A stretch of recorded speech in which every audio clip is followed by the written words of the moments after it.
Bloomberg Audio Studios. Podcasts, radio, news. I was out in Kerrville in Kerr County. That's our reporter, Kerr Carlson, who's based in Texas. She's been speaking with people who survived the flooding in Texas on July 4th. And one story in particular has stayed with her. I have this thing about watching storms, interactive maps. It really struck me. She was actually up, watching the storm, watching a lot of the alerts, and was still really caught off guard in a lot of ways. I was really watching where the lightning was striking because it was intense. It was scary. It was like really close. So I went outside and I noticed the water in the driveway was like about a foot high, and I thought, oh, that's weird. I've never seen that before.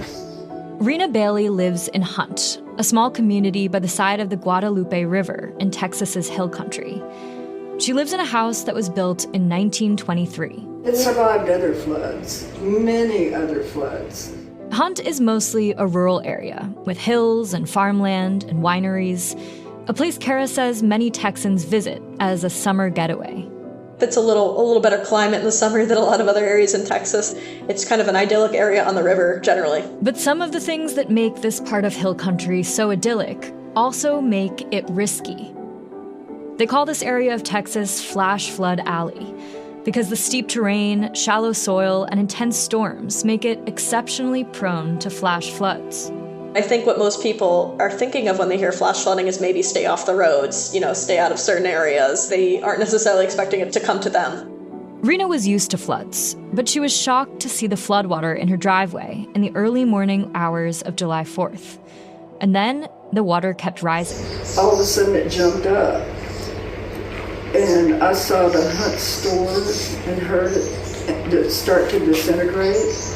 I saw the post office start to disintegrate, the office next to it, and then this wall of water. She saw the water sweep their truck away. Her husband was still asleep. I went and woke him up, and when he saw it, it was coming up the steps. Like, there it was. And he said, we have to get out of here. Rena wears a back brace, and she says she sometimes has trouble walking. So her husband helped her out through a window and across their yard, towards a narrow gap in the fence. There's a 7-foot concrete wall, and there's a metal fence, a gap that wide. If that gap hadn't been there, we would be dead. The official death toll has risen to over 100 people, including dozens of children, most of whom were at Camp Mystic. Over 100 people from Kerr County are still missing. The Baileys made it to higher ground. They climbed the hill behind their house and headed for a log cabin on their property where they could take shelter and wait out the storm.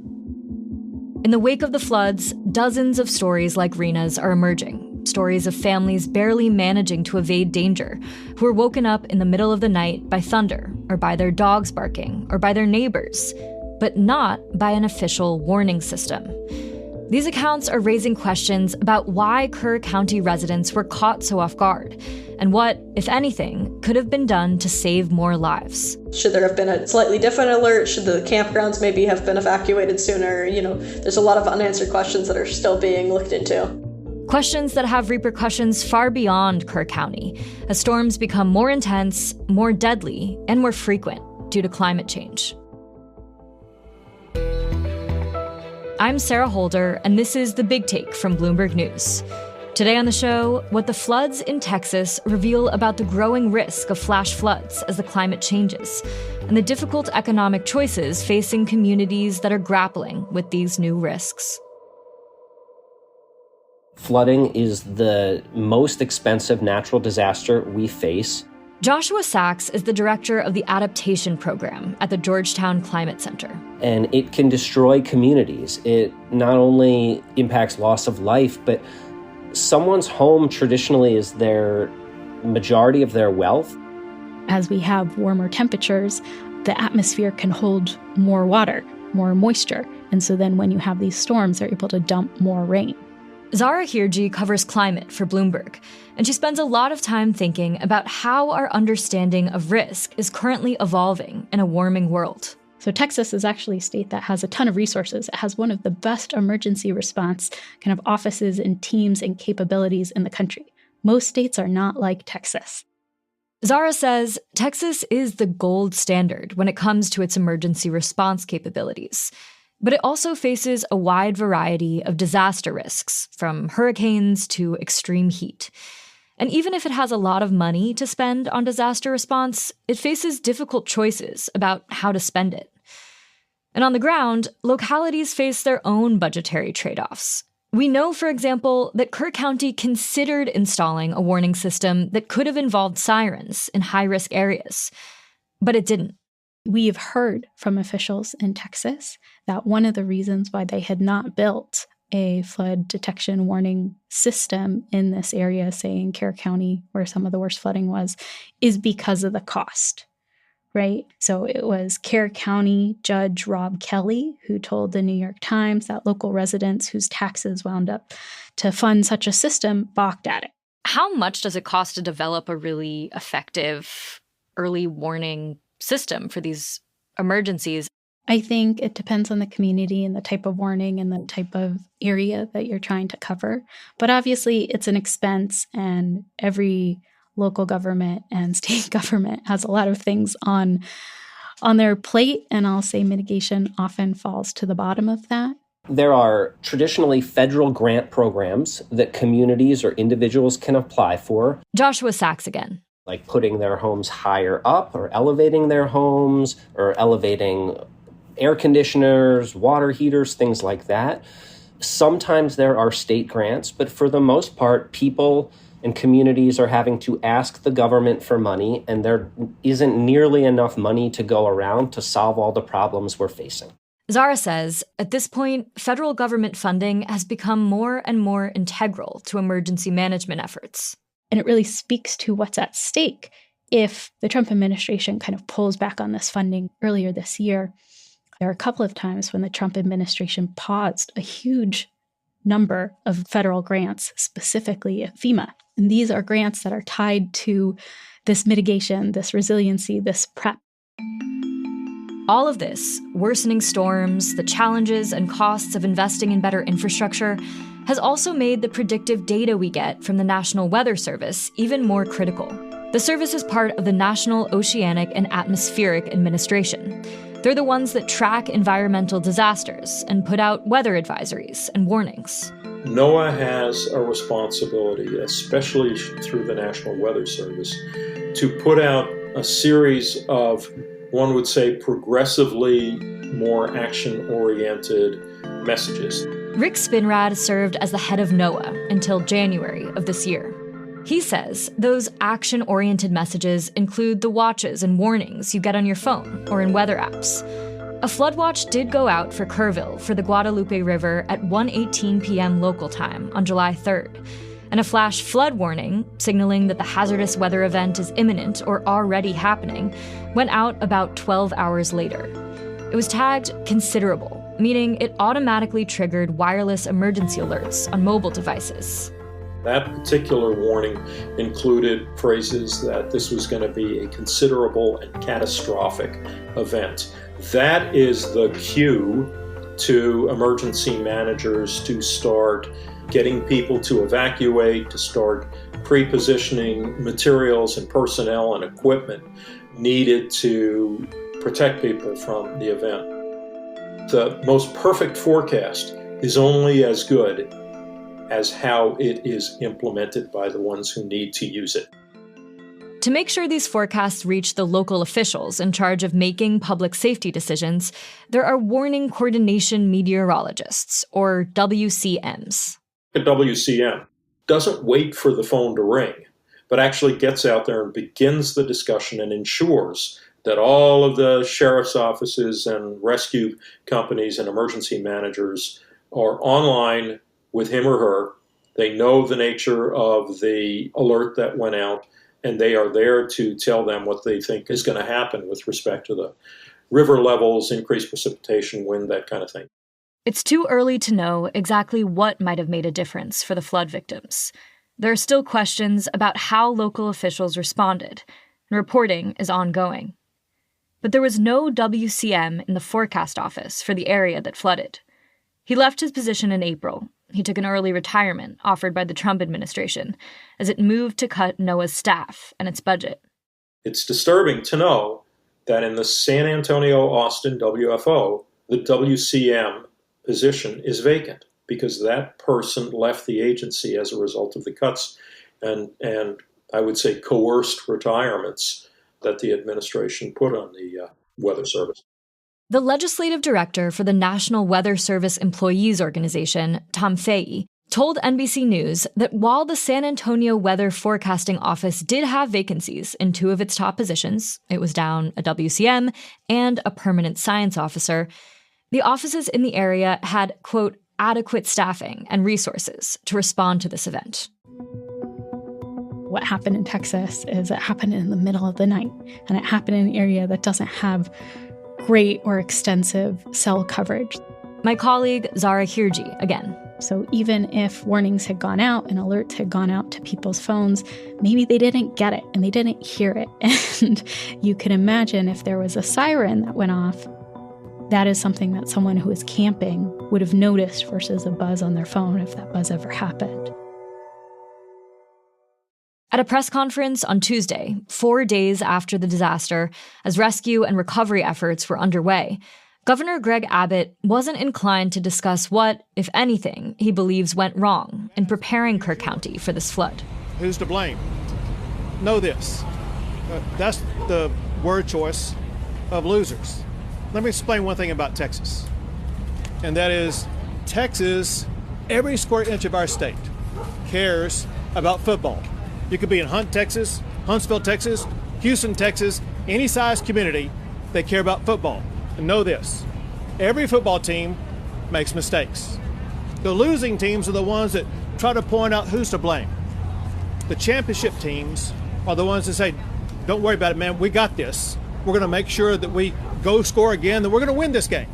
Texas officials say the state legislature is planning a special session later this month to discuss flood warning systems, flood emergency communications, and natural disaster preparedness. They'll also consider relief funding for the Hill Country. So what communities are most vulnerable to flooding in the U.S.? And what can they do to protect themselves? That's after the break.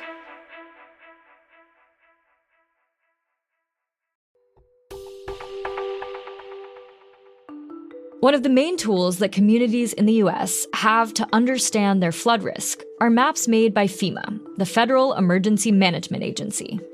In 2019, FEMA estimated that over 8 million properties are at risk for severe flooding from what's known as a once-in-100 flooding event.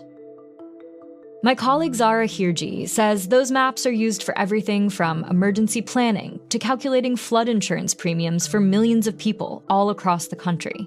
But calculating the true level of risk out there is complicated. One of the things that's changing with climate change is places that haven't even flooded historically, like places in Kentucky, have experienced flooding that they never even thought was possible. And so, you're having more places effectively become like Kerr County. Updating these maps to match our evolving climate is possible, but it takes investment in technology and research. Some private companies, like First Street, which does climate risk financial modeling, have more up-to-date flood maps. In 2020, First Street released a report identifying nearly 6 million additional properties nationwide that were at the level of risk that FEMA considers severe, a total of 14.6 million. It is rarely a surprise when a flood hits a place. That's Joshua Sachs from the Georgetown Climate Center again. The issue is simply, when are we going to start as a country to act on these things? When are we going to take this knowledge and build it into public policy? To address these climate impacts, to make ourselves safer, is going to cost an inordinate amount of money and require some levels of personal sacrifice. Some people who may not want to move are going to have to move. Some road segments that flood regularly might have to be abandoned. And these are not popular choices.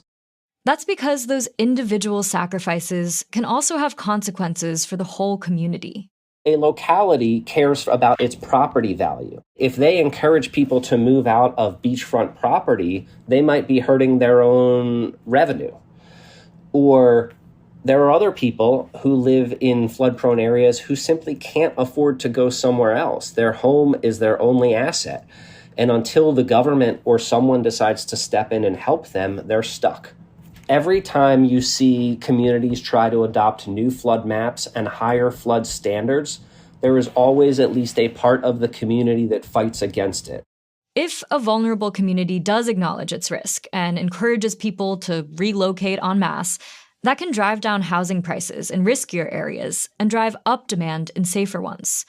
And for those who stay, it can become more costly and more difficult to get insurance.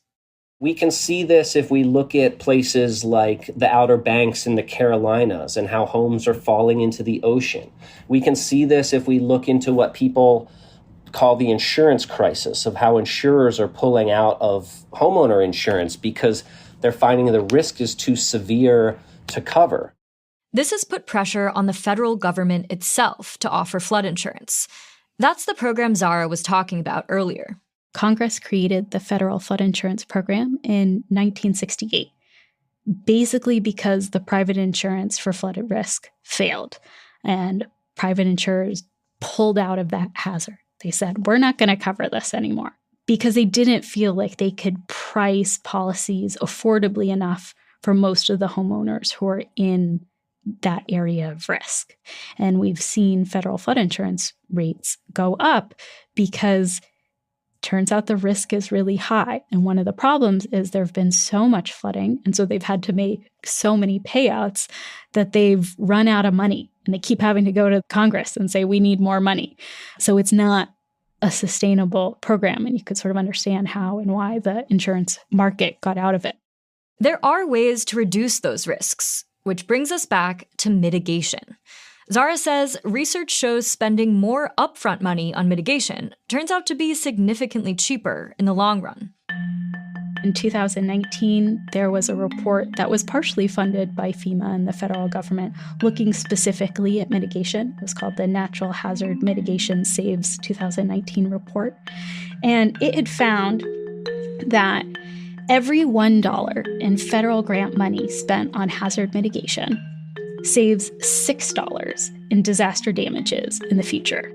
The cost of cleaning up a disaster like the flooding in Central Texas can be staggering. A preliminary estimate from AccuWeather Inc. puts the total damage and economic loss from the floods in Texas in a range of $18 billion to $22 billion. And more than that, the return on investment is even higher for federal grant spending on riverine flooding mitigation. So I'm talking about the mitigation that would specifically go towards helping or preventing the type of event we saw in Texas. And so in that case, by granting $11.5 billion to help states build up river defenses between 1993 to 2016, the federal government and society at large avoided $82 billion in losses from deaths, from likely flooded damage, from business disruptions associated with the flood. So as the study author, one of the study authors of that report told me, mitigation or preparedness saves lives. And he didn't say this, but what's clear is it also very much saves money.